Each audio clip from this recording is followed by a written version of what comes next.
The New York Giants season is unfortunately over as they just couldn't get past the Philadelphia Eagles in the divisional playoff round, but it's been a heck of a season. We're going to talk about that in the game coming up next on the Locked On Giants podcast.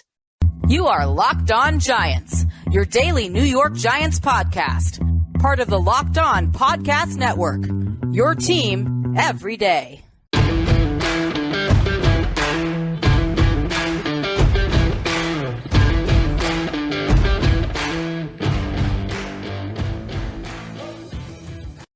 Today's episode of the Locked On Giants podcast is brought to you by Prize Picks.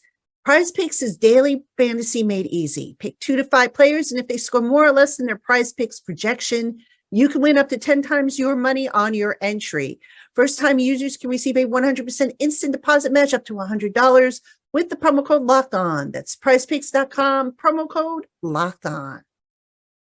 Hello, everybody, and welcome to a new edition of Locked On Giants. I am Patricia Traina, joined by former NFL scout David Turner, and we are coming to you on a grim Sunday morning. Giants 38-7 losers to the Philadelphia Eagles in the divisional playoff round. Folks, I am absolutely sick of the Eagles owning the Giants. I really am. But, that's a topic for another show. We're going to talk about this game a little bit. We're going to talk about the future, try to make ourselves feel a little bit better because, even though I think a lot of us, David, expected this was going to happen, we at least thought maybe it would be a little bit more competitive than it was. Well, I thought after week 18, we had an idea that we had we were hopeful. We were going to be able to hold out and do some stuff. This week, though, I think we ran into a better football team, and our game plan wasn't as tight as it needed to be. But the reality is the wheels fell off early, both offensively and defensively for us, and we just never recovered, which is something that we didn't see a lot. Only maybe 2 or 3 games we saw this year of the Giants. Typically, we could go into halftime, make adjustments, and come out and really have a competitive second half to put us back in the ball game. This game, we did not get that. We did not see that, and we fell off the bus fell off the wheels here, pretty awfully. Yes, they did. And David, before we get into the game plans and stuff, I want to talk about the differences in the roster. I felt like this game really, really emphasized just how short the Giants are at certain positions, key positions that just couldn't match up against the Eagles. You could start with the offensive line, which was overwhelmed by that defense. You can start with the inside linebackers who, again, problems with the tight end, some problems on the back end with the the coverage, and of course the receivers just weren't able to get open. I mean, how many times did Daniel Jones have to run for his life hoping to buy time for somebody to get open? So I just thought that this game, if it wasn't clear before what the Giants' needs are this offseason, this game, I think, really underscored them. They definitely magnified them for sure. And it made it very clear to the staff what they're going out shopping for from the draft through free agency and everything else, what they can afford, and we'll see what happens. But I'll be honest, as you know, I've been in the business over 20 years. Some of the game planning is at fault here.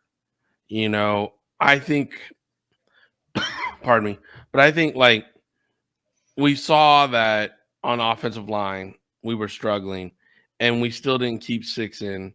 We didn't even keep 7 in. We weren't like running deep cross routes. We weren't running away from coverage. We ran a lot of vertical stop routes, which in my opinion is playing into the Eagles' strengths. With those veteran corners who like to sit back and react forward, that's something that plays into their strength when you're going to run vertical stop routes. They're going to sit back at 6 and 7 yards, 8 yards even, and then react up, right? We saw that yesterday. We didn't see them up in press and trying to, really control the line of scrimmage with their corners too much.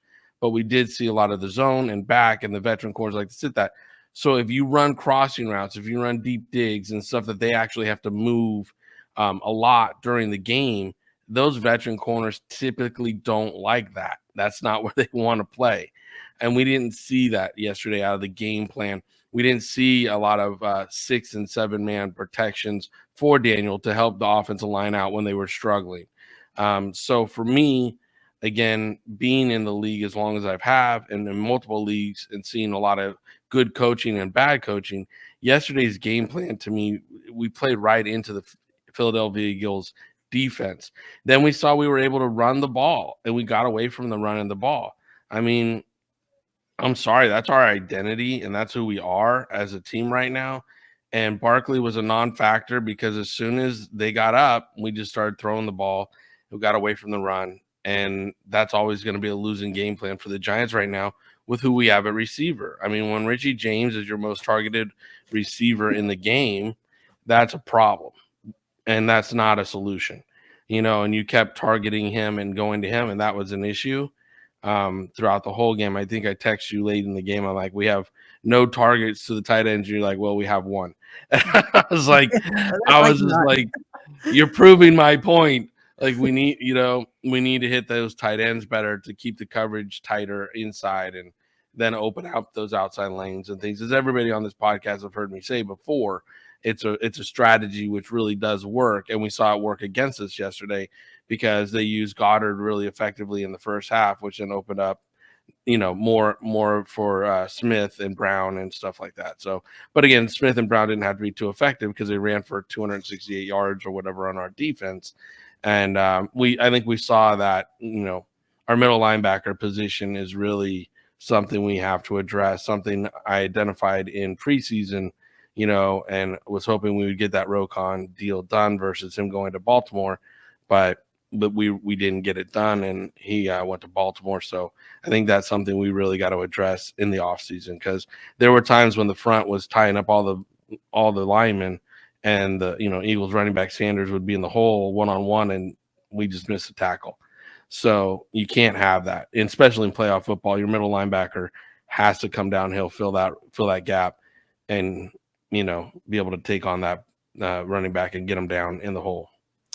Now, throwing out week 18, because obviously that was a different scenario. How much did the Giants change up from that week 14 blowout in terms of their offensive game plan? I mean, I'm not sure I saw a whole lot differently. Honestly, they didn't change up enough. Like the one time to see the Wildcat, the one time I was disappointed in. I thought we'd see that 3 or 4 plays at least in this game. I thought we would see, again, more of the deep digs, the crossing routes with Hodgins, because he runs that, like I was saying, a week or two ago, like like Michael Thomas down in New Orleans, right? Like he really runs that route great. And I didn't see it hardly at all, So for me, I was just like, where this game plan seems to be feeding them like the week 14 game right into the Eagles and what they're planning for versus taking more of what we've seen work against the Eagles and implement that into our game plan.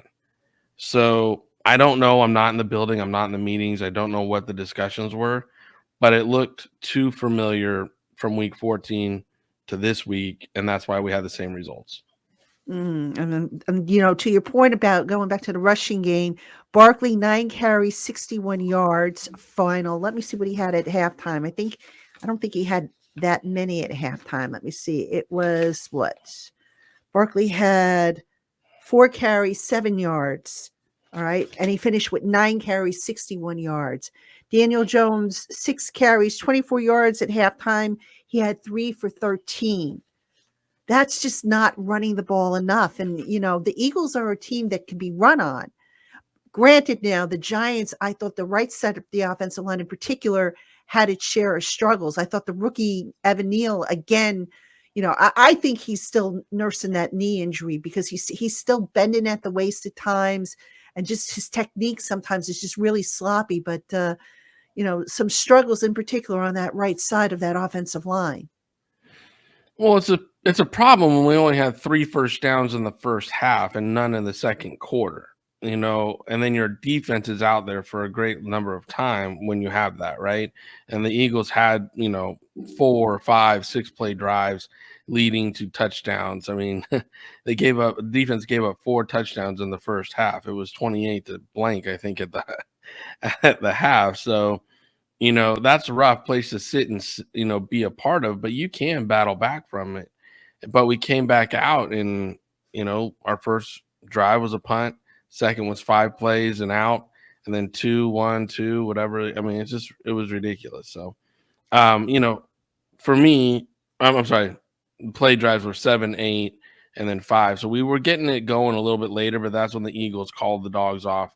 We're backed off, and we're just playing the clock game, letting us run the game out, right? So, but when you're talking about the right side of the offensive line, I think we struggled all year with offensive line. Neil did struggle. I think he was playing through injury this week. It was a situation where he's not been right for about 5 weeks or so. Since coming back. Yeah, I mean, I think the young man tried to gut it out to be their first team, and that's what it was. But again, if you give a tight end to that side, it helps him. If you put a back to his side, it helps him. And not just a chip and go out. I mean, a person that's over there dedicated to help him with the rush. It changes the whole game plan on blocking and the whole blocking scheme. We didn't see that adjustment. I don't see that adjustment league wide enough. 20 years ago, we would see that all the time because you depended on your receivers to go win the one-on-one matchups and the route combinations to get a receiver open. But adding a 6 blocker in to buy your quarterback an extra second so that receiver can get open. And it seems like that mentality has just gone away league-wide. But for the Giants in particular this season, we did not see that enough, especially with all the struggles we had on offensive line this year. David, before we switch over to the defense, I've got to ask you about Dable's decision to go for it on 4th and 8 when he did that early in the game after the Eagles, I think, had scored. Giants were trying to answer. They didn't get the conversion and gave the Eagles a short field. I mean, did you like that decision? I know I didn't at that point. I like the decision because it was like, hey, we're going to do what we need to win this game. It's kind of, I hated the play call. Okay. So the decision and mentality, hey, because the position on the field, as you know, Gilliam's not one to have that fine touch, that sand wedge, place it in the 10-yard line. And we're going to, so more than likely Gilliam was going to blast that through the end zone and they were going to start at the 25 anyways. And they were at the 45 or not even, they were at the 35 or something. So, for me, you're only giving up 10 yards of field position right there. Pardon me. So I didn't mind, where the ball placement was and the call and the mentality of going for it. What I minded was the play call. The play call to me, again, we didn't button it up. We didn't try to go to the tight end right there, get the sure 8 yards with him or Hodgins, your big receiver. We left us in a jeopardizing manner. Then we got a sack, gave up more yards, right? So now they really got good field position.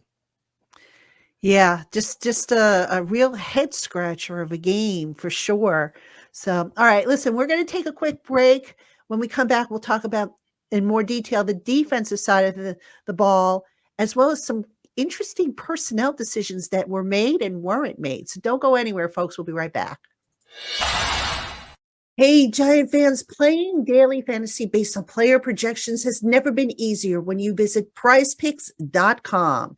Pick 2 to 5 players, and if they go on to score more or less than their Prize Picks projection, you win up to 10 times your money on any entry. There's no competing against other people. It's just you versus projections available. Prize Picks is currently operational in over 30 states and in Canada and offers projections on every sport. Entries can be made in 60 seconds or less, and Prize Picks offers safe and fast withdrawals. Download the Prize Picks app today or go to prizepicks.com to sign up and play daily fantasy sports. First-time users can receive a 100% instant deposit match up to $100 with the promo code LOCKEDON. Don't forget to enter that promo code LOCKEDON at sign up at prizepicks.com. Hey, Giant fans, thanks for making the Locked On Giants podcast your first listen today. For your second listen, check out the Locked On NFL podcast, bringing you local insights you love to the national spotlight with daily conversations on the biggest NFL stories. Locked On NFL, available on YouTube and wherever you get your podcasts. All right, everybody. Welcome back to Locked On Giants. I'm Patricia Chen, your host, joined by David Turner, former NFL scout. And we are dissecting, or actually performing an autopsy on what was just a bad showing by the New York Giants. And David, let's talk about the defensive side of the ball. What did you think of the game plan? What was the game plan, for heaven's sake? That's, I think, where we saw the biggest difference in talent, being honest, because we saw our front, like I said, at times tie up the blockers, do everything they're supposed to, but then the second and third level not fill and make tackles. Okay, our running back, our linebackers weren't getting touched a lot of the game, but their running back was making that person miss in the hole or running through the arm tackle, not really worried about it. So the Eagles definitely showed greater physicality, to me, throughout the game up front. Their offensive line to me wasn't stellar, but how they moved, how they got the angles, they were very, very effective. And so therefore I applaud them because they really blocked extremely well. The game plan to me with Wink, it was, to make sure we were keeping everything inside and then trying to bottleneck and then, create messes and effectively take people down inside, which we did well. We didn't give up a ton of yards on the outside until I think later in the game we started giving up that outside run a little bit more. I think guys were getting, but you saw early like how Ward was playing upfield, trying to stop that outside run. We had people filling and from the secondary, making sure they weren't getting that outside run going. But again, when we did push them inside, their line outplayed our linebackers, in essence. So that was a big struggle there. As far as the receivers go and everything, we knew we had trouble covering the tight end. I mean, we saw it last week in Minnesota. We've seen it all season. You've seen it for years. We have trouble with the tight end, and Goddard getting 5 catches for 58 yards and a touchdown just shows we have to find a coverage linebacker either in free agency or the draft this year that can help us, really sew up that big hole we have with covering the tight end. Brown, their star receiver, only had 3 catches for 22 yards. I mean, I think Jackson did a great job. Love, to me, got kind of caught in traffic a little bit back there a couple times, eyes in the backfield. So Smith was able to get over top and do some things, do more damage than Brown was doing for us. And I think Smith had a heck of a game against our secondary, but that also shows we need 2 more corners. Like, we really need 2 more corners to help solidify that back end for us. So there's going to be definitely some work to be done this year. There's some free agency. I know I've looked on the potential free agent market. There's a couple safeties that might go really well with McKinney back there and do some stuff. And I think there's some free agent or some draft style corners. We can get young and cocky in the draft. And, with the leadership in the back end, we could do all right there. But if we don't lock up some better linebackers, leadership and stuff in linebacker, it's going to be a real long season again because of the way the division's built. There are tight ends at every team. They're going to run the ball. That's the way the division is built. Look at each team in the division. So, we got to sew up those holes or we're going to be struggling all next year. And we'll, of course, we'll devote another show to potential free agent and draft picks and stuff. We'll have you come back on and give us your scouting eye take, who you think would be fits. But David, I want to ask you about a curious personnel decision by Wink Martindale. I'm looking at the snap counts from yesterday. Landon Collins, who I thought would be maybe deployed as a spy or maybe used even on defense, no defensive snaps. And I thought that jumped out at me. I mean, I'm like, no defensive snaps for Landon Collins. Was it because they just feel Jared Davis is a better, fit for that? I mean, to me, I look at Jared Davis, and this is a guy, I know the Giants wanted him. They tried to get him for weeks before they finally landed him. But to learn the defense as quickly as I think they needed him to, I think he was always facing an uphill battle. So why not go with a guy who's been with you a little bit longer as opposed to risk a guy who admittedly might have better skills, but just showed last week he wasn't up to snuff. And I don't know how up to snuff he was this week with his defense. I didn't focus in on that, so I can't really give you an honest answer. The only answer I would say, just listening and looking at the numbers, is that last week I think they felt Collins struggled with the tight end, and I think Davis they thought would give him a better matchup, which was obviously not really the case, because I think Collins would have brought more in the run game, in my opinion. He's more physical. He's a veteran. He knows playoff football. He's a guy that can understand, I think, adjustments and give you leadership. But again, I don't know, because I didn't really focus in on that area when I was watching the game last night. I was just worried about all the Swiss cheese moments we were seeing, them slicing through us like butter. Yeah. Yeah, they definitely were. And, I'm just looking at some of the other snap counts. Ojulari, 14 snap counts. He was playing with that quad. Probably didn't have the explosiveness they needed. But really, you look at the defensive stats. And let me just turn to that page here in the game book here. The defensive snaps, Giants 1 sack. They had 5 tackles for a loss. They list as no quarterback hits, which I think is wrong. I think there should be one pass breakup, which is, crazy. And I saw a lot of missed tackles, or more than usual, I should say. I thought that was a big problem. No, the missed tackles were very apparent yesterday. Their running backs were running through arm tackles. We weren't gang tackling. We saw a few moments where we had gang tackles, but that was literally on the outside. Inside, we weren't seeing 3 and 4 people hitting them. So that was an issue. But Gurst threw 24 passes, was 16 for 24, only 154 yards, and 2 touchdowns. So very effective, very, nothing wowing you about that viewpoint of the game plan, right? But it's that run game. They gave up 268 yards rushing the ball on 44 attempts. 44 attempts, 260. That's unbelievable. It's 6.1 yards a carry. Mm-hmm. They're moving the chains every 2 downs with that, with plus yardage. They're +2 on that. So, we knew coming into the game from all the games we played against them, we had to stop the run. We didn't do the job there. And again, I put a lot of the blame on the linebackers, because there were times when you're up front and you're tying up blockers, the linebackers have to fill those holes, and the safeties have to fill those holes, and they have to make the tackles one-on-one. That's their job. And we did not see that yesterday. Gainwell had 12 attempts for 112 yards. It's his best game of the year. Mm-hmm. We made him look like a superstar.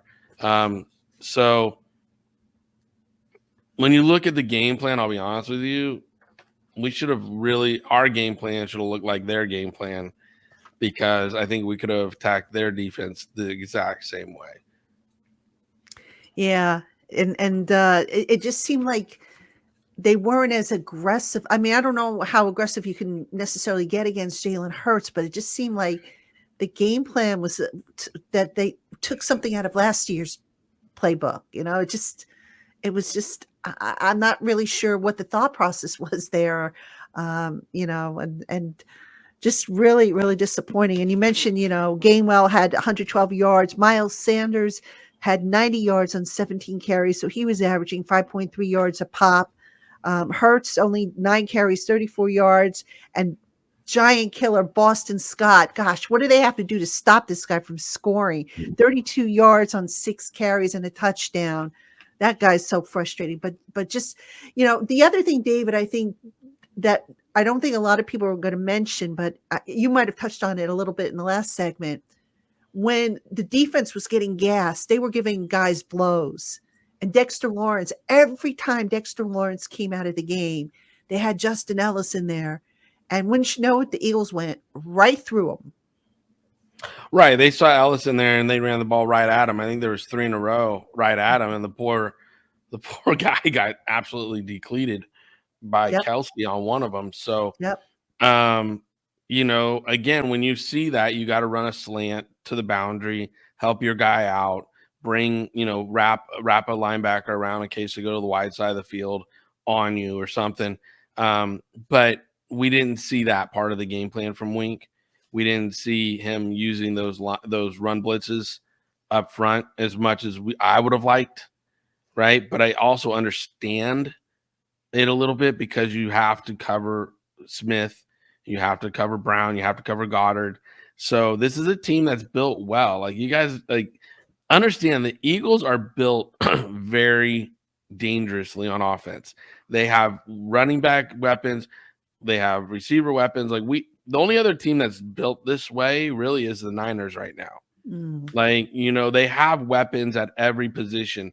So when you're game planning, you want to stop the run. You're like, okay, but if we commit to the run, then all of a sudden here comes Smith for 40 yards over top. So now we have to bring that safety back and play a little bit more too. Otherwise, they're going to start gashing us there. And then you got the tight end that's made his catches and stuff. So it's hard. This is where, like you were saying earlier in the program, the roster differential is really apparent. It's really apparent with that Eagles offense and how they've allocated the money and what they've done to put a lot of weapons around Jalen Hurts. Hurts is a very good quarterback, throwing to his right off the run. He can run the ball. He's a dangerous weapon in himself. And then to put these other weapons around him, Howie Roseman did a very good job building this team and putting it together. We have to and again, we should be very happy with the season we had as Giants fans and Giants supporters.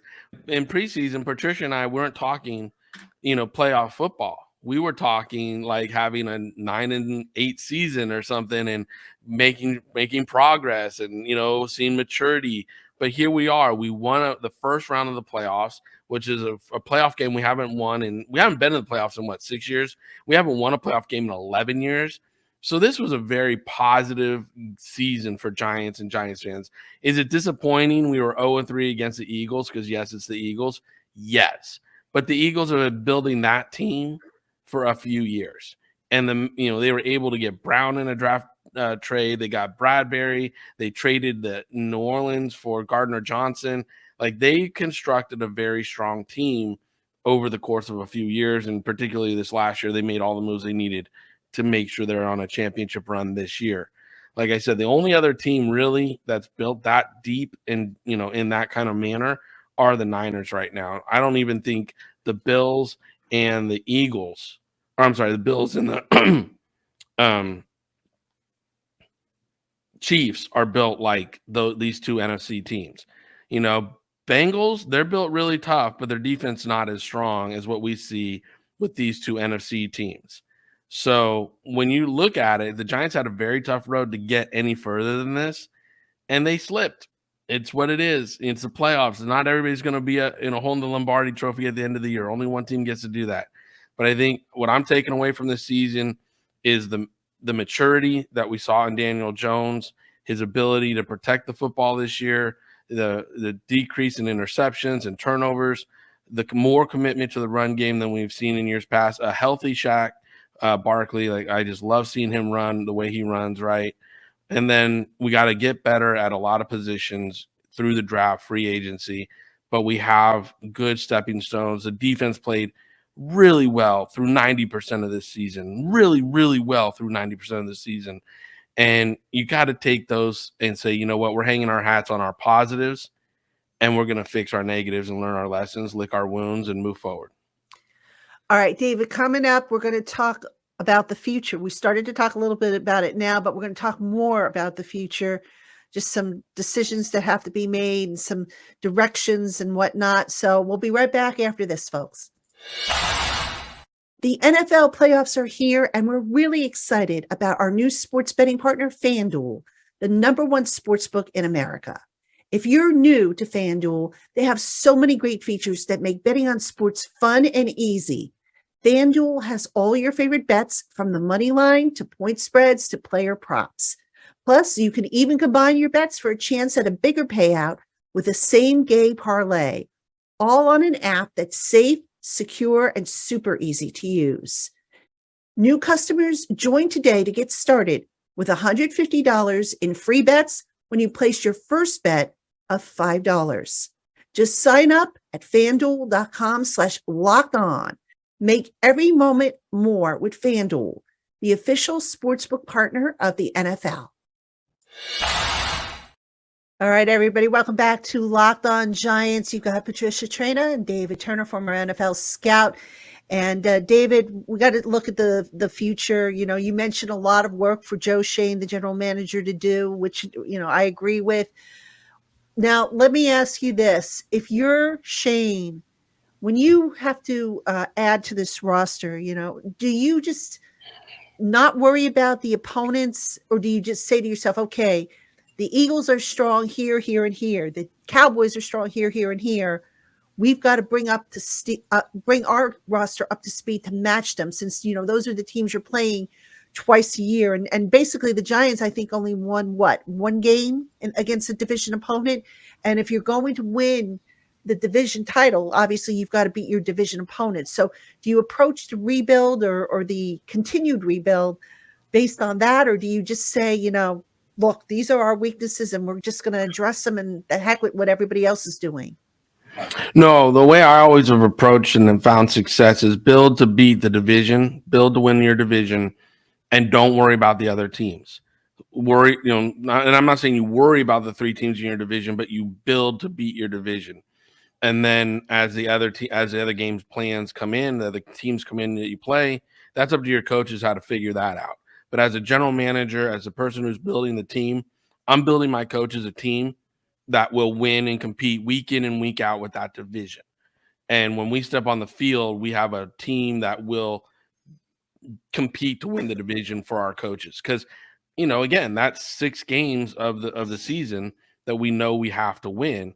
So if you build to win those games and you can build a team that goes 5-1 in your division, that team will also correlate into beating other teams.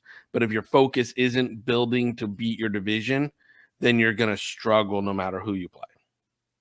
If you're Brian Daboll, do you make any changes to your coaching staff? And I know, you know, Kafka and Martindale have job interviews, which they're going to start today, Sunday.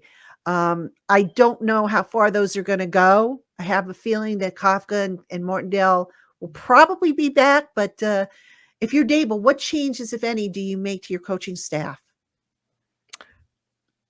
I'm going to start with special teams.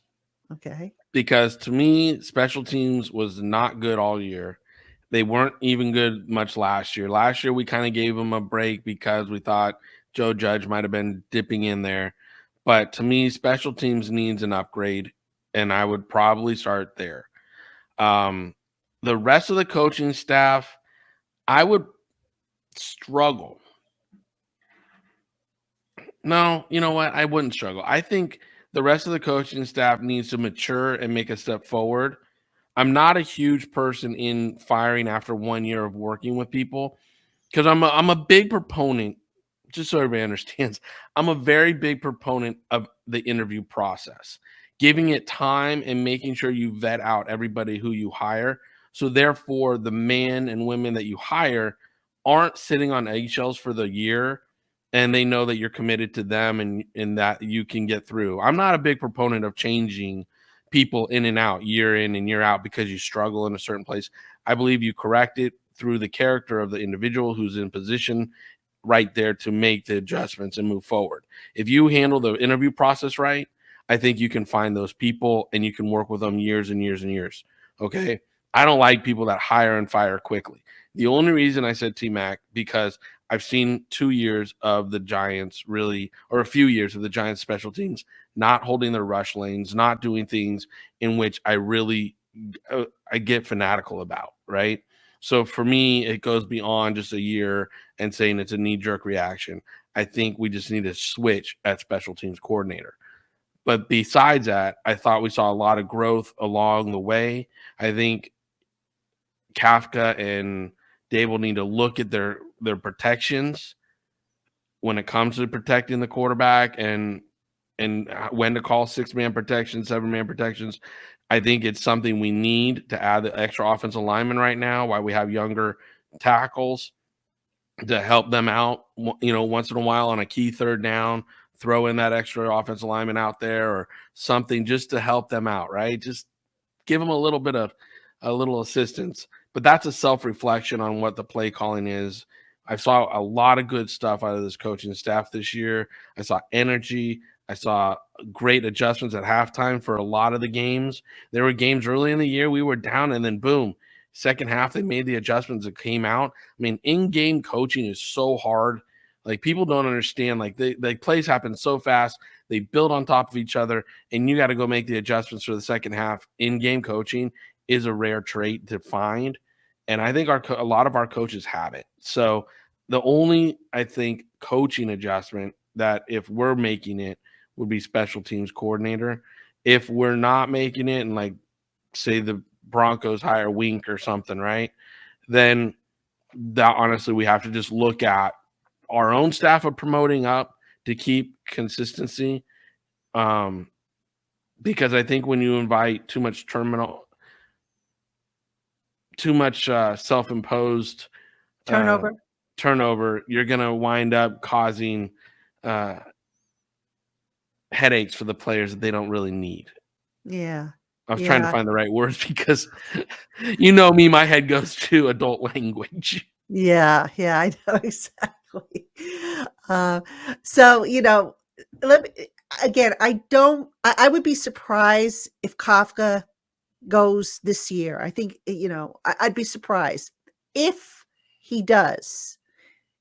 Who replaces him, and how big of a loss is that, considering, how this offense is built and considering that Dable is an offensive-minded coach?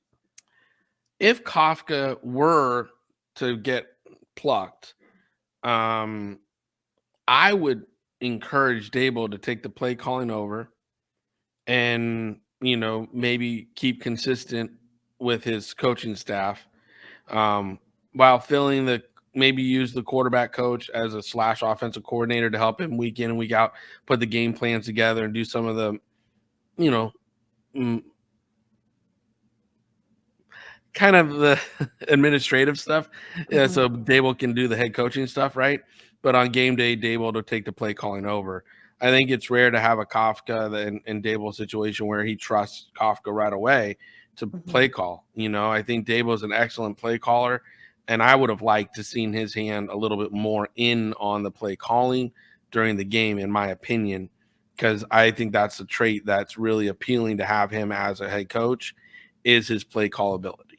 I think he has a very fantastic feel for the game when he's play calling. There were times watching the Bills last year when I'm like, God, I don't know what they're going to do. And then all of a sudden he would come out with a great play call, and, that rhythm, it's almost like dancing. His rhythm on play calling was so fantastic to watch it.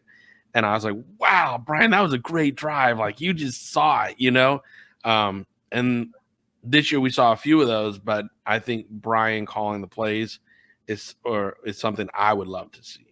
Even though it would mean he wouldn't be necessarily the game at, an overall CEO during the game. I mean, do you think he could balance that if he took that over?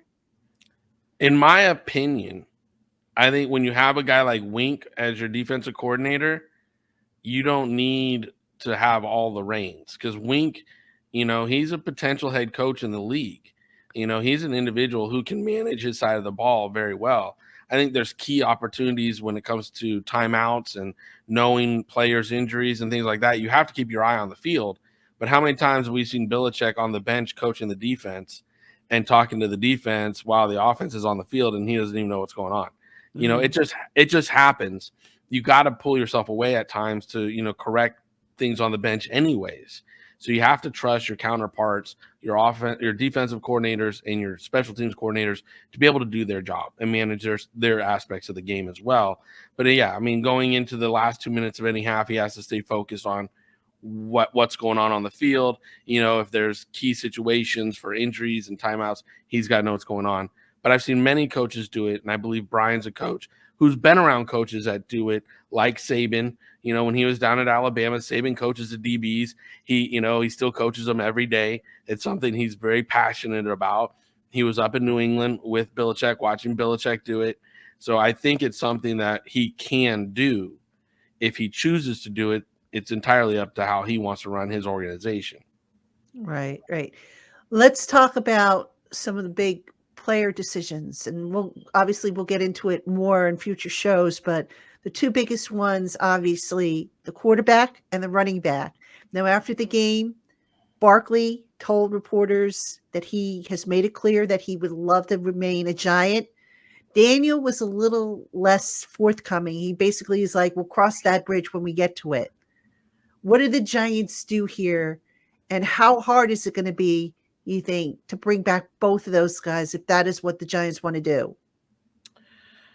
I don't think it's very difficult to bring them both back if they commit to both of them earlier than later. I think the longer you let this linger and hang out there, the more problems you'll have, because the more suitors will come in and they'll think there's weakness there. So therefore they'll try to take over and capitalize on your inability to close a deal sooner. That's typically how I approached it. Like, when I saw stuff like this, I would be like, oh, Daniel might want to make a move. Okay. And start trying to figure out what the price range would be, working the Giants cap to see what they can actually afford to offer him. If I can afford to offer him more, in which ways, how creative can I be with my accounting and my contract to him to know. And this is where that term poisonous pills come into play, because there's certain ways I can word a contract in the NFL to make it harder for the Giants to sign him back, and, different things in which help Daniel out financially. So, there's opportunity there. I think Barkley would be a high price, highly sought after individual, being healthy and on the market. I think he could get a lot of money, especially what he showed this year, his explosion, his commitment to the run, and being healthy and all that. I think there will be a slight mark off for him because of his injury history, and that he will probably miss a game to 3 every year just to need maintenance and not be out there personally, especially going forward. But for Daniel, I think there are a lot of teams that saw really good things from him this year, and they recognize the turmoil in the Giants organization with the coaching changes, offensive coordinator changes, and different things that happened in the building just affected him in years prior to this, because we really saw a lot of what he could do. And again, if you put Daniel in a situation where he has really quality receivers, he's been dealing with a max unit at receiver pretty much his whole career. So, it's a situation where I think both of them will have a market. And if the Giants want to commit to both of them, they're going to have to do it early in this process. I know everybody will start talking about like the Lamar contract that's coming, and, the Joe Burrow's contract that's coming. I don't think that's the range we're talking for Daniel Jones, and nor should it be the one he's thinking about, because he wants to leave enough. In essence, he wants to leave enough, meat on the bone so they can get Barkley and fix the problems they do have, so they can win and put some maybe more on playoff bonuses and things for him, and MVP votes and Pro Bowl votes and different things like that. So he can see if the team's better, he'll be getting more money down the line. Yeah, going to be interesting, to say the least. And David, we're going to have a lot to talk about in the off season, I'm sure, from free agents to drafts and all that stuff. And first off, I want to thank you, as always, for coming on this week, not this week, this season. Great stuff, as always. I appreciate your expert insight. Love having you on the show. Hope you will want to come on during the off season to discuss some of this stuff, and we'll just keep it rolling. Because there's going to be a lot to talk about, no doubt. And your expertise as a personnel guy, as a scout, I think is going to really enhance everything. So thank you for everything, for a great year. That's first. And, we'll just see, what the future brings for the Giants. It's going to be interesting, to say the least.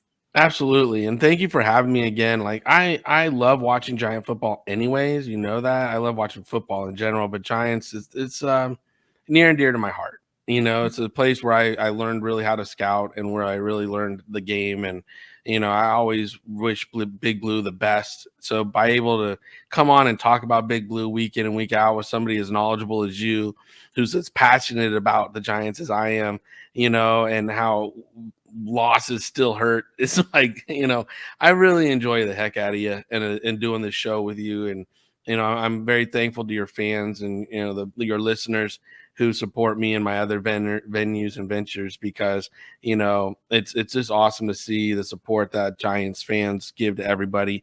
But I'm excited to talk about building this team up with you in the off season, looking forward to the draft as well as free agency and talking that with you, and moves in which I think Joe Shea can make, and and what Dable might be thinking, and we'll see if the coaching staff holds together or what have you. I mean, we got plenty of shows to come talking about all the different stuff.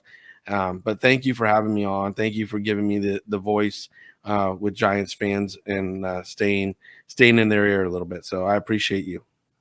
My pleasure. And Giant fans, we've got plenty of stuff to talk about here on the Locked On Giants podcast. So this is by no means the last show we're doing. We're going to continue with Twitter Tuesdays for the time being. We've got off-season stuff to discuss. Joe Shane and Brian Dable are going to speak early this week. As I understand it, the plan is for them to speak on Monday. I'm not sure what time, so we'll have a show about that. The players speaking on Sunday, as part of Baggy Day, which is always the saddest day of the year. So plenty of stuff here on the Locked On Giants podcast. Hope you will continue to tune in. We'll also do a salary cap show. I've been talking about that for a while. We'll probably do another Locked On Live to make sure that Tana and Dog are okay. So we'll check in on those. So please do keep it here on the Locked On Giants podcast. And thank you all for the great support this season. The numbers have just gone through the roof, and I appreciate it, both here on YouTube as well as on the audio platforms. We hit, I think we exceeded 3 million total listens, which is just unbelievable. And I'm thankful to everybody who just, tunes in and contributes, and especially on the YouTube community. I feel like we have a little family. So Giant fans, we will talk to you again tomorrow. At some point on Monday, depending on when Shane and Dable speak. I'll have a recap show with some thoughts, and we'll just keep bringing you the content as we dive into the off season. So thank you for listening, and we will see you again soon.